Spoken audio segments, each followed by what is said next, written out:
Hussein is the lantern of guidance and the ship to salvation, and the ship to salvation. إن الحسين مصباح الهدى وسفينة النجاة.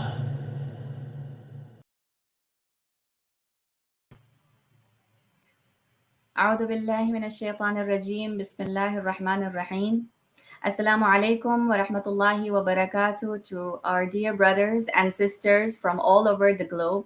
And thank you for joining us on Lantern of Light's Muharram Summit titled Wisdom Behind Grief Through Karbala with me, your host, Sakeena Habib. Assalamu alayka ya Aba Abdullah wa ala al-arwah allati hallat bifina'ik. عليك مني سلام الله أبدا ما بقيت وبقي الليل والنهار ولا جعله الله آخر العهد مني لزيارتكم. السلام على الحسين وعلى علي بن الحسين وعلى أولاد الحسين وعلى أصحاب الحسين. اللهم صل على محمد وآل محمد وعجل فرجهم. Lantern of Light extends its deepest condolences on the martyrdom of the master of martyrs, Aba Abdullah al-Hussein alayhi salam, and we offer condolences to the Imam of our time, Ajalallahu Ta'ala Farajahu Sharif, on the tragedies that befell in Karbala. There is no day like your day, Ya Aba Abdullah al-Hussein. And this Ashra Muharram 2024, we are incredibly blessed to launch a special campaign that marks not only the epic tragedy of Karbala and Imam Hussein alayhi salam, but also delves deeper into who is Sayyidah Zainab salamullahi alayha. And at Lantern of Light, we care with passion and our transformative service that you, as our well wishers, donors, and supporters, have helped us sustain and grow. Having crossed many hurdles and blessed with beautiful milestones, it is now soaring towards greater heights. And in our humble initiatives, we have been able to facilitate several topical issues through podcasts, live programs, and soul transforming cohort workshops and masterclass programs with qualified therapists and Islamic scholars, from our health and mental health well-being to emotional and spiritual well-being, transforming lives and fostering love and faith. And also, please do not forget to like, share, and subscribe to our inspirational channel on YouTube. Inshallah, on today's program, we will be discussing about understanding the human mind, which is a very interesting topic because understanding the human mind involves comprehending the complex and multifaceted process of grief. Grief plays a very significant role in creating awareness and growth by facilitating personal transformation and self-discovery. And grief is a natural response to loss, encompassing physical, emotional, cognitive, behavioral, and spiritual manifestations. And so the desire to make sense of the loss and find meaning is a critical issue in grief as it helps individuals integrate the lessons of loss and resilience, leading to personal growth. Now, when we look into the context of Karbala, this is the beauty that we find, that how even despite seeing the grief that befell on Aba Abdullah al-Hussein and the very tragedies that Sayyidah Zainab salamullahi alayha saw, they still found nothing but beauty in it. And they also created a revolution, a reformation, and they created this awareness which was universal and is till today. And a lot of people take a lot of personal transformation and inspiration from them. So, inshallah, on today's program, I will be joined by our respected, esteemed guest, Chef Dr. Mehdi Hazari, inshallah, who is an environmental scientist by profession, a physiologist specializing in cardiovascular physiology, and he is a religious speaker, teacher, and volunteer in the Shia and Muslim community at large for almost 2 decades. And he gives speeches in centers across North America and regularly interacts with youth groups at all level. And Dr. Sheikh Hazari is a member of the Council of Shia Muslim Scholars of North America and a board member of the Imam Mehdi Association of the Marja'iyya Imam. And in addition, Sheikh Hazari also contributes to the publication of Islamic books, authoring the booklet Who is Hussein, and articles on numerous topics. So, inshallah, I would like to now welcome our guest on board.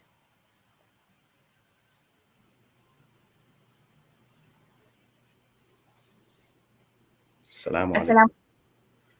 Assalamu alaikum wa rahmatullahi wa barakatuh. Sheikh Dr. Hazari, thank you so much for joining us on today's episode of Lantern of Light on this summit titled Wisdom Behind Grief Through Karbala.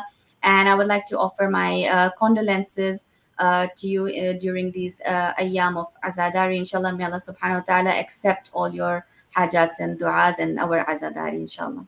Wa alaikum assalam wa rahmatullah. Thank you for having me on again, Sister Sakeena, and my condolences to all of the mu'mineen and mu'minat on the martyrdom of Imam al-Hussein alayhi salam. Sheikh Dr. Mehdi Hazari, as you know, today we are discussing about understanding the human mind in connecting it with grief. How does the human mind process grief and, create self-awareness? So how do you think grief can contribute to increased self-awareness and personal growth?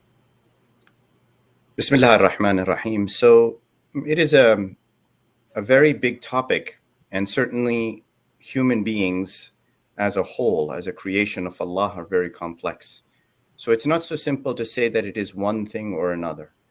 But we are experiential learners when it comes to our nature, which means that when we experience something positive in our life that promotes our growth because of its, dare I say, positive effect on us, whether that's due to pleasure, whether that's due to positive reinforcement, whether that's due to the acquisition of some material wealth or something that we've been longing for, we tend to change and we reinforce anything that we consider to be positive.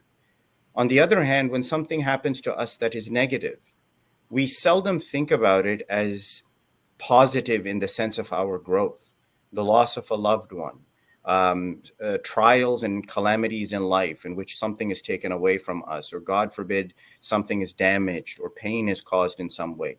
Our mind automatically does not ascribe to that a feeling of positivity or that that's beneficial to us. Yet it's in that moment that a person can begin to understand how you grow in life, how you advance in life. Because it's human nature that when things are easy, when things are coming to you very easily, when everything that you've desired and have aspiration for is being fulfilled immediately without struggle, without difficulty, that the human becomes complacent. And shaitan constantly is sitting there wanting to dull our senses, make our hearts fall asleep. And so when things are easy, when things are comfortable, you tend to become very complacent and you stop paying attention, you become heedless. So then when sorrow and pain and suffering comes to you, you are unprepared. You ask the question, why is this happening to me? Yet a believer is very different in this moment. Why? Because a believer in the moment of sorrow, in the moment of loss, in the moment of tribulation and grief, constantly reflects on what is the lesson for me today. And that maybe my life was too comfortable, such that I stopped growing, I stopped improving. My awareness of myself had changed, had become somewhat desensitized, such that now this grief becomes an opportunity. It becomes a means by which I can reflect on myself. And it is through pain and grief and suffering that insan is able to look at themselves and say, where do I have deficits? Where am I lacking? Particularly when it comes to patience, self-struggle or jihad, understanding our own predilections and our preconceived notions, which build up over many, many years. Now, in this moment of grief, you almost break. You're stripped down such that you can sit and reflect. And it is a believer who will, in that moment, sit and reflect, and not allow themselves to be overcome by sheer emotion. Right. So it is so true how sometimes grief teaches us a lot of lessons, as you highlighted, how one can sort of reflect on how one can improve themselves, having that patience. And otherwise, if everything was perfect in our lives, a human would think that we are perfect and we don't need to improve on ourselves and create that sort of self-awareness, as you mentioned. So, Sheikh, what role do you think social support plays in the grieving process, and how do you think can it help individuals cope with their loss? So I think the answer to that question has to be first by each person acknowledging that grief is personal, that the grief that I feel due to my loss, due to what I'm experiencing, is going to be very different than what you will experience or someone else will experience. And no matter how much empathy someone else has for me, or even feeling of they feel that they know what I'm going through because they have experienced the same loss as I have, even then, my loss is still very personal. It affects me in a very personal way, in a very unique way, a way that someone else is not experiencing. Does it mean more or less? No, it just means that it's unique. So each person has to begin that grieving process by recognizing this, that my loss is personal, and that to overcome it or to tap into it as a means by which I can improve and grow, I have to look within first. Now, does that mean that I should sit in a corner or seclude myself away from people and say, well, this is my problem, I'll deal with it myself? No, of course not. Because we can rely on the experiences of others. We can rely on the guidance of others. And sometimes when we need patience, when we need something to help us prop sort of our confidence, our self-reliance, we need the help of somebody else. And that's why when we experience grief that is severe, that is painful, it is the surrounding individuals who come, they hold us up, they reinforce us, and most importantly, if they are the ones who wish us well, they remind us of the need to turn towards faith, dependence on Allah subhanahu wa ta'ala. Because it's not just relying on anybody. If you rely on somebody who has no wisdom, who has no understanding of what grief is and how faith plays an important role in dealing with grief, then all they might do is push you down the wrong direction. They may give you guidance that is not beneficial, and unfortunately sometimes can be not positive. It can end up being negative. So when you surround yourself with people of faith, these people of faith will not only reinforce your own iman, they will remove components of despair that may have built inside of you, and they will remind you. And you see that everything in the Holy Quran, everything in the message of Ahl al-Bayt is about reminder. We need constant reminder. So these people will remind you that, look, you are suffering, you are in pain, you have experienced loss, but know that if you refrain from complaining, that if you bow your head in front of Allah and say, Ya Allah, I am your weak servant, one who is not capable of bearing anything other than what you have imposed, I am here in front of you. I am laying myself bare in front of you. You help me. Help me to traverse this difficulty with honor, with grace, and most of all, dependence upon you. That sort of support and reminder constantly is what allows us to feel reassured, and it builds confidence inside of us. It is very important to choose the right circle of friends and of company in your life, as you said, because sometimes some people might, push you down, and some might encourage you and, tell you that, have faith and tawakkul in Allah subhanahu wa ta'ala, as you said. And if we just, if we can just go back to what happened on the day of Ashura and, touch a little bit on how Bibi Zainab Salamullahi alaiha, how she supported all the women, being that strong leader, being so resilient when, all the women were so afraid seeing their husbands being martyred, and their children. And it was a very difficult sight for them to see, but Sayyidah Zainab showed that strength. She was the power of the she was a powerhouse at that time. And I think this is a great example that we see how she didn't let anybody down, and she motivated everybody to hold on to the rope of Allah subhanahu wa ta'ala, right? Something like that. You have people like that in communities. You will see that there is always one person in your family, maybe in your community, in your circle of friends, who just is more resilient than everyone else. That there is something in them, their faith is so deep, their dependence on God, their certainty, their yaqeen in Allah and Allah's plan for humanity is so strong that it automatically, people turn to them. Automatically, when someone has an issue, they latch onto them and hold onto them, because these are the types of individuals who are able not only to bear their own weight, but the weight of others on them as well. They buffer other people's sorrow and other people's grieving, and are able to give positivity. This is, in fact, the legacy of Sayyidah Zainab, as you mentioned. Very true, Sayed. Okay, if we talk about the advances in neuroscience, how they're helping us better understand the grieving process, what would you say? How do you think is it helping us better understand the grieving process and develop more effective interventions? Yeah, so I am not a psychiatrist or a psychologist that I can speak to it from the perspective of treatment and medication and these sorts of things. I think clinical depression is a different issue from what is considered normal grief, or that there are mental health issues related to sadness that are separate from a person experiencing everyday loss and having the emotion of grief associated with that. But I can say this, that the human mind is built and functions based on chemistry, which means that it releases neurotransmitters that activate different types of neurons, that activate different parts of the brain, and that invariably are triggered by what we experience in the world. So what we need to do, and what science shows us very clearly, is create a pattern of what is called plasticity. What does that mean? So let me give you an example. Something good in my life happens. I experience something good. What do? Yeah.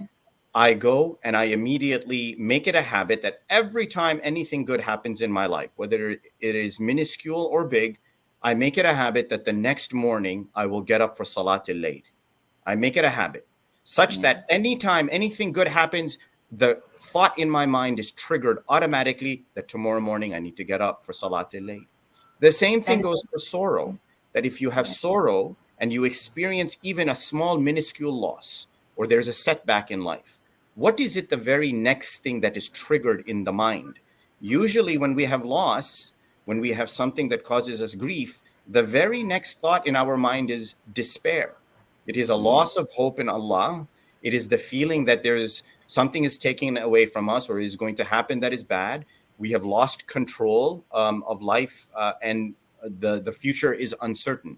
Instead, if we make it a practice that the minute that negative thought comes into our mind, that we fall into sajda, much like Al-Imam As-Sajjad alayhi salatu wassalam used to do in his life, and that we say, Ya Allah, in this moment, this negative thought has come into my mind, and instead of dwelling on the loss and the grief, I am now in this moment turning to you.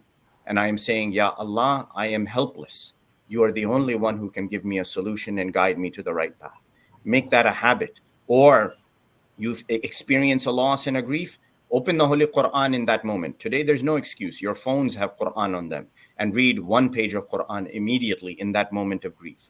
And make that a habit. Make that a constant practice, such that the minute something happens to grieve you, cause you pain, small or big, your automatic response in your mind will be, let me do sajda. let me open the Quran, let me read Dua Nudba, let me read a small recitation of Ayat al-Kursi or something like that, or Ma'udhatain.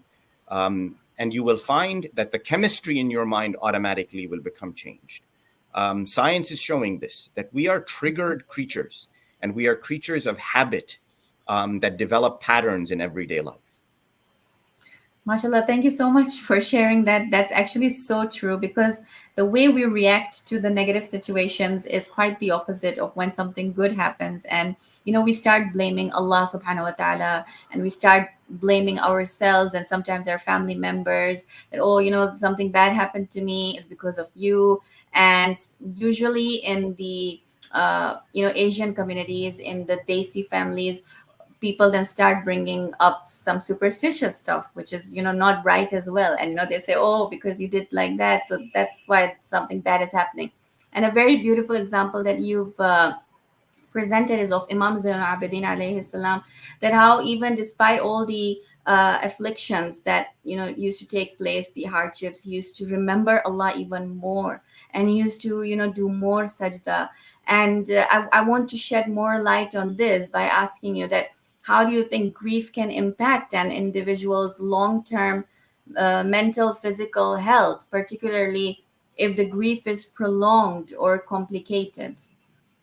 Yeah, so again, I'm saying this from the perspective of a lay person, maybe from someone who's counseled others and dealt with issues of grief over the long period. Grief is normal. Grief, whether it is short term, whether it is long term or persistent, is a normal part of who we are.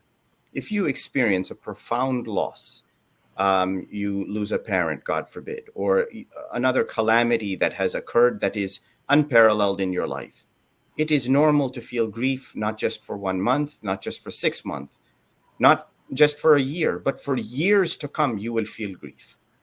Anytime you see something that reminds you of that loss, it wells up the emotion inside of you. And again, you are reliving it as if it had happened yesterday.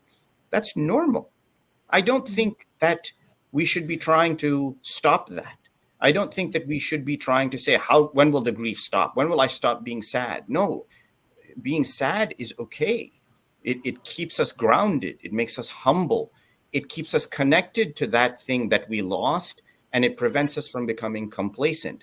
What should not happen over the long term is that we become incapacitated by it, is that the emotion becomes so strong and overwhelming that suddenly I cannot function as a human being. I, first and foremost, cannot do my wajibat. I am now moving away from rational way of thinking. My relationships with others in life are becoming hampered by this. No, then no longer is that emotion or that sadness or that grief a means of growth, a means of awareness, a means of keeping us grounded. It now has become overcome. It overcomes us. It enslaves us to some degree. And it breaks us. If it breaks us to the point where we have lost all ability to act normally, to conduct a normal way of life, then that's problematic. And now, today, there are many people who can provide psychological or mental health counseling for these sorts of things, to talk through these issues, to address why they are there, to give them perspective. And I think that's extremely important, is that perspective on grief changes from, let's say, the first month after whatever happened that made you sad versus 10 years down the road. The perspective of that grief is going to change, and what it means to you and significance of it. That we have to be able to understand, process, and implement into our lives as we live.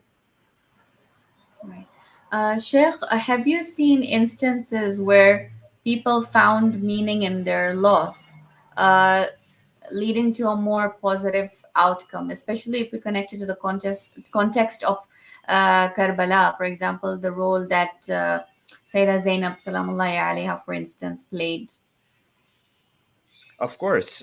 So we see this every day, and that is the power of the human spirit.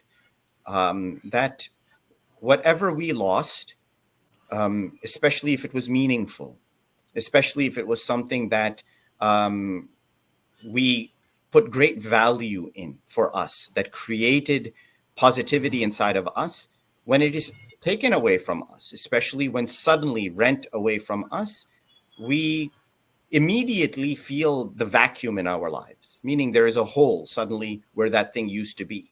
But very quickly, insan is able to say, how do I keep this thing that was taken away from me alive? That hole that exists inside of me, how do I fill it?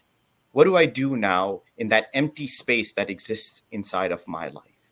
And that oftentimes the answer to it is to turn around and say, what can I do that is good? Okay. So for example, you lose somebody, and I share this with the viewers that just 2 days ago, 3 days ago, I lost a very good student of mine. She was only in her middle 20s. She was somebody who had profound potential, extremely great potential, a believer, someone who helped others. And she, when I knew her many years ago, I first met her, I thought to myself that this is an individual who can help so many people just by virtue of how sincere and good she was, how much faith she had. And now she got sick with cancer, and a year later, Allah has taken her. And the suffering of her family, who I know so well, is profound, profound. Nobody can replace her. But what can we do? We can take that loss and sit and just mull it over and allow it to consume us. Or we can say, what did she live for? There were so many things that she did that were positive, that helped others, that we now are going to say, we're going to carry it on. We're going to make it go forward. Why? Because that is the way that we honor her memory. Loss is about that. It's about valuing that which we have, what was taken away from us or that we lost, and assigning that same value to the next step of our life and implementing that value to the next step of our life and saying to ourselves that that valuable thing that was taken from me, yes, it cannot be replaced, but I will try to reassign it in another aspect of my life. Thank you so much for sharing that, Sheikh. And we pray, inshallah, for the marhuma. Inshallah, may all of us recite Surah Al-Fatiha for her, and may Allah subhanahu wa ta'ala give sabr to her family as well. Yeah. And I would like to thank you, Sheikh, for joining in today with us and for sharing your profound wisdom with us, inshallah. If there is anything that you would like to share with us as a final message, then please do so. We have reached towards the end of our program. Sure. I would say this, and this is something I remind myself of, that we cannot escape grief. We cannot escape trial and calamity, because the more we try to do it, whatever is meant for us is going to find its way to us, whether that is good or whether that is a challenge and test and trial, it will find its way to us. So we cannot at the same time be afraid of sorrow and grief. We cannot be afraid that it's going to afflict us. It is part of being human. We have to learn to take it in. We have to learn to process it, and we have to learn to use it for our own growth and our own self-understanding. Thank you so much, Sheikh, for that beautiful message. And that's very true, inshallah. I hope we can apply it in our lives, and we can, inshallah, take forward the legacy of Imam Hussein alayhi salam and the Ahlul Bayt alayhi salam. And may we get that tawfiq, inshallah, to do the best that we can, inshallah, to be on the right path. I would like to remind all our viewers to please do visit our soulful website on www.lanternoflight.co.uk, and please also donate generously for our works to continue blossom by making a donation at Lantern of Light Limited at Santander Bank. The account details are account number 634222412, and the sort code is 090129. And inshallah, please do become a Lantern of Light sustainer and donate generously to be part of our amazing volunteering team. With that, I would like to thank Sheikh Dr. Mehdi Hazari for joining us on today's program. And inshallah, we remember each other in our du'as, and we remember all our marhumeens with the Surah Al-Fatiha. This is your host, Sakeena Habib, signing off. Jazakumullahu khairan. Wassalamu alaikum wa rahmatullahi wa barakatuh.